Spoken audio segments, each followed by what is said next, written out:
So I've been thinking through the peace of God, right? And how to cultivate this environment.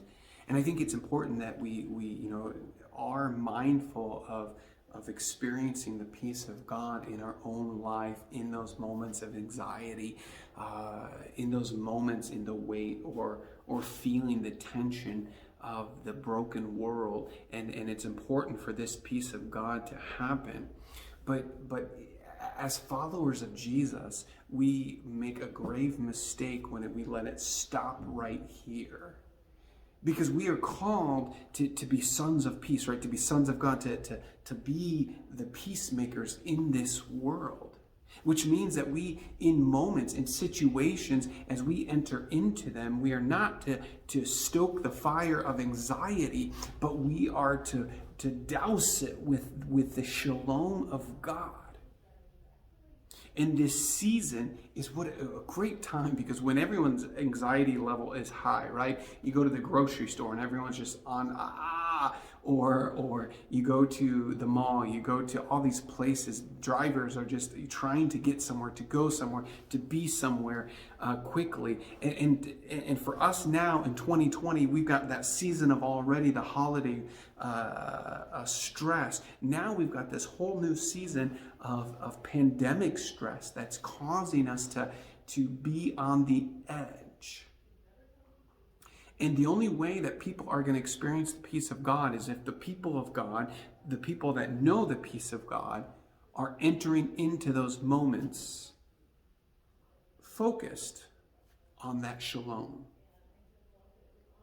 And that's why Saint Francis says, look, make me a channel of your peace. It's that prayer calling to action, recognizing that as we enter into situations, instead of bringing our own anxiety, instead of getting, I'm talking with coworkers and everyone's getting stressed and the stress levels are raising, the volume is rising in this conversation or debate. Instead of joining in and accelerating it, no, we are called to be the presence of peace. And sometimes that just simply means to set my own ego, my own agenda to the side and allow God's peace to work. Or maybe you are getting stressed out at home because something isn't working. Instead of continuing to push something, just back away.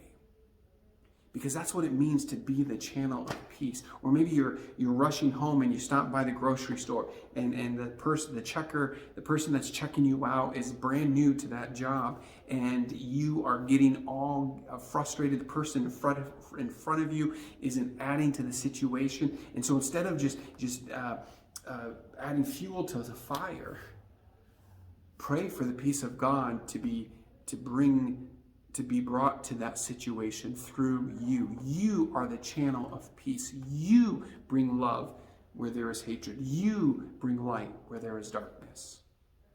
It's up to us to be willing to step back, to be willing sometimes to just take the route of humility or quietness, not say anything.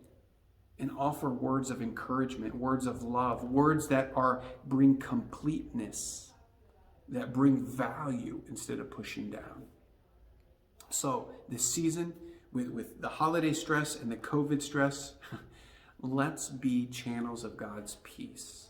Don't let it stop here, but may you be a conduit of the peace of God in your relationships, in every environment that you enter into, not just in the holiday season, but as we begin a new year. Let's be the channels of peace.